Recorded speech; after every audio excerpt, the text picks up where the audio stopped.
श्रीनिवास नाम के गांव में सुमन अपने पति राजू और दो बेटे मोहित और विवेक के साथ रहती थी। सुमन के बड़े बेटे मोहित को पढ़ाई में बिल्कुल भी रुचि नहीं थी, लेकिन खेती में काम करना उसे बड़ा ही अच्छा लगता था। और सुमन का छोटा बेटा विवेक, जो पढ़ाई में बहुत ही ज्यादा होशियार था, जो शहर में इंजीनियरिंग की पढ़ाई कर रहा था। अब एक दिन सुमन अपने पति राजू से, सुनिए जी, मुझे लगता है कि अब हमें मोहित की शादी कर देनी चाहिए। उसकी शादी की उम्र निकलती जा रही है। सुमन, तुम्हें क्या लगता है? मैंने कई जगह पर मोहित के रिश्ते की बात चलाई है, लेकिन हमारा मोहित खेती करता है तो कोई भी उससे शादी नहीं करना चाहता। जहाँ पे भी उसके रिश्ते की बात करता हूँ तो सब लोग मुझे बोलते हैं कि लड़का नौकरी नहीं करता। अब क्या करें?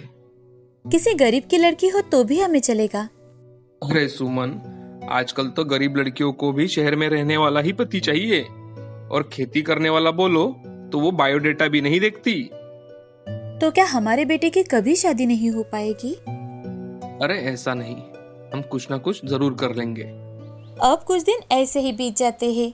एक दिन मोहित के चाचा जी का राजू को कॉल आता है और वो राजू से, राजू, मैंने मोहित के लिए एक लड़की देखी है, लेकिन क्या भैया? लेकिन बात यह है राजू कि वो लड़की अनाथ है। वो बचपन से ही अपने मामा मामी के साथ रहती है, लेकिन उसके संस्कार बहुत ही बढ़िया है। अगर तू कहे तो मैं आगे बात चला सकता हूँ। हाँ भैया, आप जरूर बात चलाओ। उसके माता पिता नहीं हैं तो क्या हुआ, हम उसे अपनी बेटी की तरह पालेंगे। ये हुई ना मेरे भाई जैसी बात। अब चाचा जी मोहित और रचना की शादी तय कर देते हैं और कुछ ही दिनों में दोनों की शादी हो जाती है। और घर आते ही रचना सारे परिवार की जिम्मेदारियां अपने ऊपर उठा लेती है। वो मोहित के साथ खेतों में काम कर घर की भाग दौड़ भी संभाल रही थी। अब विवेक की भी पढ़ाई पूरी हो जाती है और वो भी एक अच्छी कंपनी में काम करने लगता है। विवेक के लिए अपने आप ही शादी के लिए कई सारे रिश्ते आने लगते हैं, क्योंकि विवेक शहर में रहता था, अच्छा खासा कमाता था। कुछ दिन छुट्टी निकालकर विवेक गांव में सबसे मिलने आया हुआ था। तो राजू विवेक से, विवेक बेटा, अब तू अच्छा खासा कमा लेता है और तेरी जॉब भी बहुत अच्छी है, तो मैं सोच रहा था क्यों ना अब तुम्हारी शादी कर दूं। जैसा आप ठीक समझे पिताजी। एक दिन विवेक अपने पिताजी और भैया के साथ माधुरी नाम की लड़की को देखने के लिए उसके घर जाते हैं। माधुरी शहर में रहती थी। वो दिखने में बेहद खूबसूरत थी। इतना ही नहीं, वो मॉडर्न ख्यालों की भी थी। साथ ही वो भी एक इंजीनियर थी। उसे देखते ही विवेक ने उसे पसंद कर लिया। तभी माधुरी के पिता राजू से, भाई साहब, शादी तय होने से पहले बच्चे अगर एक दूसरे से बात कर ले तो बहुत अच्छा होगा। जी जरूर जरूर भाई साहब। अब माधुरी और विवेक एक दूसरे से बात करने के लिए बाहर गार्डन में चले जाते हैं। वहाँ माधुरी, विवेक जी, मैं चाहती हूँ कि शादी के बाद भी मैं अपना काम करूँ। हाँ, क्यों नहीं। हमारे घर में सभी खुले विचारों के लोग हैं। इस बात से किसी को कोई एतराज नहीं होगा। माधुरी और विवेक बातें कर घर के अंदर चले जाते हैं और कुछ ही दिनों में उन दोनों की बड़े ही धूमधाम से शादी हो जाती है। सब कुछ अच्छा चल रहा था। कुछ दिनों से विवेक और माधुरी का काम घर से ही चल रहा था। सुमन अपनी दोनों बहुओं को बड़े ही प्यार से संभाल रही थी, मानो उसकी खुद की बेटियां हो। और दोनों बहुएं भी ऐसे रहती थी मानो सगी बहनें हो। माधुरी सुबह खाना बनाया करती तो रचना शाम का, और अगर दोनों किसी काम में हो तो सुमन ही घर का सारा काम कर लेती थी। एक दिन सुमन अपने पति राजू से, हम कितने भाग्यशाली है जी, हमने कई पुण्य किए होंगे, तभी तो हमें इतनी अच्छी बहुएं मिली है। गांव में सभी लोग हमारे परिवार की मिसाल देते हैं। कभी कभी तो मुझे डर लगता है कि कहीं हमारे परिवार को किसी की नजर ना लग जाए। अरे भाग्यवान, तुम ऐसा क्यों सोचती हो? ऐसा कुछ भी नहीं होगा हमारे परिवार के साथ। लेकिन यहाँ किस्मत को कुछ और ही मंजूर था। कुछ दिन बीत जाने के बाद एक दिन माधुरी, माँ, पिताजी, आपको तो पता है ना कि मेरे पिताजी का मुंबई में आंखों का ऑपरेशन होने वाला है, तो वो मेरे बुआ के घर रहने वाले हैं। तो क्या मेरी माँ यहाँ आकर रह सकती है? आप दोनों को कोई आपत्ति तो नहीं होगी ना? आप लोग तो जानते हो कि मैं उनकी एकलौती बेटी हूँ। क्यों नहीं माधुरी, आखिर उन्हें भी तो तुम्हारी आशा है। अब दूसरे ही दिन माधुरी की माँ छाया माधुरी के घर आती है तो माधुरी उसे गले लगा लेती है। तभी सुमन माधुरी से, दोनों माँ बेटी यहीं पर बातें करती रहोगी क्या दिन भर? जाओ माधुरी बेटा, अपनी माँ को मेहमानों के कमरे में लेकर जाओ और माँ को पानी और चाय नाश्ता भी लेकर जाओ। माधुरी अपनी माँ को मेहमानों के कमरे में लेकर जाती है और अपनी माँ से, माँ मैं अभी आपके लिए चाय नाश्ता लेकर आती हूँ। माधुरी के ऐसे कहते ही छाया माधुरी से, सुन तो माधुरी, वो तेरी जेठानी कहाँ है? जब से मैं घर में आई हूँ तब से देख रही हूँ कि तुम्हारी सास तुम्हें ही सारे काम बताती जा रही है। माँ आजकल मोहन भाई साहब खेतों में कुछ नई टेक्नोलॉजी का इस्तेमाल कर रहे हैं, तो खेतों के काम में हाथ बटाने के लिए दीदी भी खेतों में जाती है। क्या? तो घर के सारे काम तुम ही करती हो? नहीं माँ, सुबह मैं करती हूँ और शाम को दीदी। क्या दीदी दीदी लगा कर रखा है जब से आई हूँ तब से? तुम्हें भी तो दिन भर ऑफिस का काम करना पड़ता होगा ना? हाँ माँ, अभी भी मुझे चलना होगा। मैं आपके लिए कुछ लेकर आती हूँ और आप भी आराम कर लो। ऐसा कहकर माधुरी वहां से चली जाती है। शाम के समय रचना घर आती है तो आज वो बहुत ही थकी हुई थी। उसे देख सुमन, क्या हुआ बेटी, आज कुछ ज्यादा काम था क्या खेतों में? नहीं माँ, लेकिन आजकल कुछ तबीयत ठीक नहीं लगती, कुछ अजीब सा हो रहा है। सुमन और रचना की सारी बातें छाया ने सुन ली तो वो माधुरी से, माधुरी, माधुरी सुन जरा, मैं अभी अभी रचना और तुम्हारी सास की बातें सुनकर आई हूँ। रचना बोल रही थी कि उसकी तबीयत कुछ ठीक नहीं है। इसका मतलब ये हुआ कि अब तुम्हें ही सारे काम करने होंगे, देख लेना। छाया माधुरी को बात बता ही रही थी कि तभी सुमन, माधुरी बेटा, माधुरी जरा यहाँ तो आना। हाँ अभी आती हूँ माँ जी। अब माधुरी के मन में अपनी माँ की बातें बार बार गूंज रही थी। तभी वो सुमन के सामने आती है तो सुमन, माधुरी आज रचना बहू की तबीयत कुछ ठीक नहीं है, तो चलो आज हम दोनों मिलकर ही खाना बना लेते हैं। तभी माधुरी, माँ जी आजकल दीदी हमेशा ही तबीयत का बहाना कर घर आकर सो जाती है। आखिर मैं भी तो दिन भर काम करती हूँ, मैं भी थक जाती हूँ। एक ही तो छुट्टी मिलती है, उसमें भी मुझे घर के सारे काम करने पड़ते हैं। ना ही कभी घूमने जाना और ना ही कहीं, और बस काम काम काम। दीदी तो हमेशा आराम करती रहती है। माधुरी की बात सुनकर सुमन को बहुत बुरा लगता है। अब सुमन अपने आप ही खाना बनाना शुरू कर देती है कि तभी रचना वहां आ जाती है और वो सुमन से, अरे माँ आप यहाँ क्या कर रही हो? आप बाहर बैठिए, मैं अभी खाना बना कर लाती हूँ। सुमन वहां से चली जाती है। तभी माधुरी रचना से, दीदी आजकल तो आप बड़ी महारानी बनकर घूम रही है। ये मत समझना कि हमें ऐसे रहना नहीं आता, मैं भी कमाती हूँ।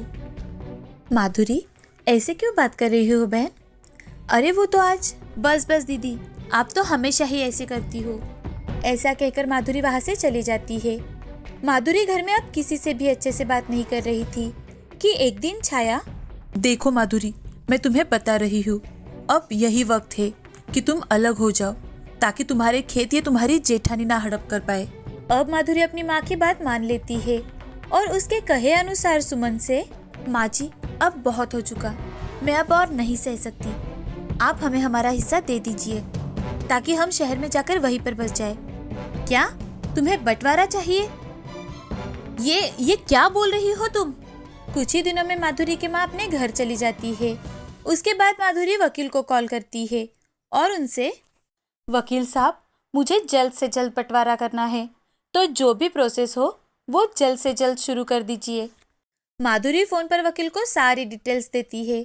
अब कुछ दिन ऐसे ही बीत जाते हैं कि उन्हें पता चलता है कि रचना पेट से है, जिस कारण उसकी तबीयत ठीक नहीं रहती थी। अब उनके पूरे परिवार में खुशी का माहौल था कि थोड़ी ही देर में वकील का फोन आता है और वो माधुरी से, माधुरी जी, आपके ससुर ने तो 20 साल पहले ही इस जमीन के बंटवारे कर दिए हैं और आपका हिस्सा आपके पति के नाम पर पहले ही कर दिया है। वकील की बात सुनकर माधुरी को अपने आप पर शर्मिंदगी महसूस होती है। उसे बहुत बुरा लगता है। वो सुमन से, माँ जी मुझे माफ कर दीजिए माँ जी, मैंने बहुत ही बड़ी गलती की, मैं रास्ते से भटक गई थी। तभी रचना वहां आ जाती है। उसे देख, दीदी मुझे माफ कर दो, दीदी मुझे माफ कर दो, मैंने आपसे कई कठोर बातें की, आपको भला बुरा कहा। अरे नहीं नहीं माधुरी, तुमने मुझे कब कुछ कहा? माधुरी तुम मेरी छोटी बहन हो, छोटी बहन का किसी बात का बुरा थोड़ी ना लगता है। अब सुमन अपनी दोनों बहुओं को गले से लगा लेती है और अब सभी खुशी खुशी रहने लगे। रामपुर नाम के गांव में सुंदर नाम का एक धनवान व्यापारी रहा करता था। उसके पत्नी का नाम था शीला और उसके बेटी का नाम था प्रिया। प्रिया दिखने में जितनी सुंदर थी उतनी ही स्वभाव से अच्छी थी। प्रिया के सहेली का नाम था सुहानी। सुहानी माली की बेटी थी। वो बहुत ही मेहनती लड़की थी। दिन भर दोनों सहेलियां एक साथ ही वक्त बिताया करती थी, एक साथ खेला करती थी। एक दिन सुहानी की तबीयत अचानक से खराब होने के कारण वो स्कूल में नहीं गई। इसीलिए प्रिया भी स्कूल में नहीं जाना चाहती थी। प्रिया मन ही मन अपने माँ पिताजी से झूठ बोलने का सोचती है। वह झूठ मूठ का पेट दर्द का नाटक करने लगती है। प्रिया अपनी माँ शीला से, माँ, मेरे पेट में बहुत दर्द हो रहा है। क्या हुआ मेरी बच्ची को? पेट में ऐसे अचानक से दर्द कैसे शुरू हो गया? चलो तुम्हें अस्पताल लेकर जाती हूँ। नहीं माँ, मुझे स्कूल में जाना है। अस्पताल में बाद में जाएंगे। आज तुम स्कूल में मत जाओ, घर पर ही थोड़ा आराम कर लो। ठीक है माँ। प्रिया तुम आराम करो, मैं तुम्हारे लिए सूप और दवाई लेकर आती हूँ। जी माँ। ऐसा कहकर शीला प्रिया के लिए सूप लेने चली जाती है। तभी प्रिया अपने आप से, मैंने आज मेरी माँ से झूठ बोलकर अच्छा नहीं किया, मगर इस झूठ से मुझे कितनी खुशी मिली है। मुझे आज पूरा दिन आराम करने को मिला, ऊपर से पढ़ाई का टेंशन भी नहीं। ऐसा सोचकर प्रिया पूरा दिन आराम करती है। उस दिन से प्रिया को जैसे झूठ बोलने की आदत पड़ गई। वो हमेशा झूठ बोला करती थी। उसके झूठ के कारण बहुत लोगों को तकलीफ हुआ करती थी, मगर उसे कोई फर्क नहीं पड़ता था। एक दिन प्रिया गार्डन में घूम रही थी, तभी उसका पैर कीचड़ में चला गया। तो प्रिया माली से, तुम्हें दिखाई नहीं देता? यहाँ कीचड़ जमा हुआ है, पहले इसे साफ करो। तुम तो कुछ काम के ही नहीं हो। ऐसा कहकर प्रिया गुस्से से अपने पिताजी के पास चली जाती है और सुंदर से, पिताजी देखिए तो, इस माली ने गार्डन में कितनी गंदगी फैला कर रखी है। बेटी, माली चाचा हमारे बहुत पुराने और बहुत वफादार है। उनकी वजह से ही तो हमारी बाग इतनी अच्छी रहती है। ये आज से यहाँ काम नहीं करेंगे, इन्हें निकाल दीजिए पिताजी। प्रिया की बातें सुनकर सुंदर बहुत दुखी होता है, क्योंकि माली उनके बहुत पुराने और वफादार नौकर थे। तभी सुंदर माली से, माली चाचा, आज से आप हमारे खेतों का काम देख लीजिए, बाग का काम कोई और देख लेगा। जैसा आप कहे मालिक। ऐसा कहकर माली वहां से चला जाता है। प्रिया उसके स्वभाव के विपरीत ही वर्तन किया करती थी। जैसे जैसे प्रिया बढ़ने लगी, वैसे वैसे उसकी झूठ बोलने की आदत भी बढ़ती गई। उसे हमेशा से लगता था कि वो झूठ बोलने के कारण ही उसकी सारी इच्छाएं पूरी हो जाती है। एक दिन सुंदर को प्रिया हमेशा दूसरों से झूठ बोलती है, ये बात पता चलती है। ये सुन सुंदर और शीला बहुत दुखी हो जाते हैं। सुंदर शीला से, शीला, प्रिया ऐसे ही हमेशा झूठ बोलती रही तो उसका क्या होगा? ये इतना बड़ा कारोबार कैसे संभाल पाएगी? जी, मुझे भी यही चिंता खाए जा रही है। शीला, मुझे लगता है हमें प्रिया को थोड़ा समय देना चाहिए। क्या पता इस थोड़े समय में उसके स्वभाव में बदलाव आ जाए। हाँ, ये आपका अच्छा विचार है, हम ऐसा ही करेंगे। ऐसा कहकर शीला और सुंदर प्रिया को थोड़ा समय देने का सोचते हैं। ऐसे ही कुछ वक्त बीत जाता है, मगर प्रिया के स्वभाव में थोड़ा भी परिवर्तन नहीं आता। ये देख सुंदर चिंतित रहने लगता है। तभी वो एक फैसला लेता है और अपने खास आदमियों को बुलाकर उनसे, मेरे साथियों, मेरा कारोबार बहुत बड़ा है, ये सब आप जानते हैं, और मुझे अब ये संभालने के लिए कोई नौजवान चाहिए, और मैं ये चाहता हूँ कि वो नौजवान आप में से ही हो। सेठ जी, आपका इतना बड़ा कारोबार संभालने के लिए आपकी बेटी तो है ना? वो तो है ही, मगर हमारी बेटी की तो हमें शादी भी करनी है। जो कोई काबिल इंसान होगा वो इस संपत्ति का समान हिस्सेदार होगा और उसी से हमारी बेटी शादी करेगी। मगर सेठ जी, आपका दामाद होने के लिए लड़के में क्या गुण होने चाहिए? लड़का नेक दिल और ईमानदार होना चाहिए, और वो सच्चाई की राह पर भी चलने वाला चाहिए। जब भी मुझे कोई ऐसा लड़का लगा, मैं उसी से मेरी बेटी की शादी करवा दूंगा। सुंदर की सारी बातें सुनकर लोग एक दूसरे की ओर देखने लगते हैं। तभी उनमें से 5 नौजवान सामने आ जाते हैं और वो 5 नौजवान सुंदर से, हमें आपकी शर्त मंजूर है। आपको अगर शर्त मंजूर है तो ठीक है, आपकी सच्चाई और ईमानदारी ही आपको आगे लेकर जाएगी। ऐसा कहकर सुंदर वहां से चला जाता है। कुछ दिन बीत जाने के बाद वो पांचों नौजवानों को बुलवाता है और सबका काम देखकर उनमें से शिवा को रुकने के लिए कहता है। तभी सुंदर शिवा से, शिवा, मैं तुम पर बहुत बड़ी जिम्मेदारी डालने वाला हूँ। कौन सी जिम्मेदारी सेठ जी? शिवा, मेरी बेटी प्रिया बहुत ही अच्छी और साफ दिल की है, मगर उसे बचपन से ही झूठ बोलने की आदत है। अगर तुम उसकी ये आदत छुड़ा सके तो मैं तुरंत तुम्हारी शादी प्रिया से कर दूंगा। सेठ जी, मैं प्रिया की झूठ बोलने की आदत कैसे छुड़ा पाऊंगा? मुझे तो कुछ समझ में नहीं आ रहा। शिवा, ये कार्य तुम एक चुनौती समझ कर ले लो। सेठ जी, मुझे सोचने के लिए एक दिन का वक्त दीजिए। ठीक है शिवा, मैं तुम्हें एक दिन का समय देता हूँ। धन्यवाद सेठ जी। शिवा पैसों से गरीब था, लेकिन बहुत ही ज्यादा होशियार था। उसकी होशियारी और सूझबूझ की वजह से ही उसे एक बड़ा स्थान मिला था। सेठ जी की सारी बातें सोचते सोचते शिवा घर की ओर जाता है। तभी उसे रास्ते में एक साधु बाबा पेड़ के नीचे बैठे दिखाई देते हैं। शिवा बाबा के पास जाकर, प्रणाम बाबा। कल्याण भववत्स, तुम चिंता में दिखाई दे रहे हो, कोई समस्या है? बाबा, मैं यहाँ एक बड़े सेठ जी के यहाँ काम करता हूँ। उन्होंने लोगों की काबिलियत पर ही उन्हें काम दिया है और अब सेठ जी चाहते हैं कि उनकी बेटी की शादी हो जाए, लेकिन उनको लड़का सच्चाई की राह पर चलने वाला चाहिए। तो फिर समस्या क्या है वत्स? बाबा, सेठ जी की लड़की बचपन से ही झूठ बोलती है और उसकी ये आदत जो नौजवान छुड़वाएगा उससे ही सेठ जी अपनी लड़की की शादी करवा देंगे। साधु बाबा अपनी आंखें बंद करके मंत्र का पठन करते हैं और थोड़ी ही देर बाद आंख खुलते हैं। वो शिवा से,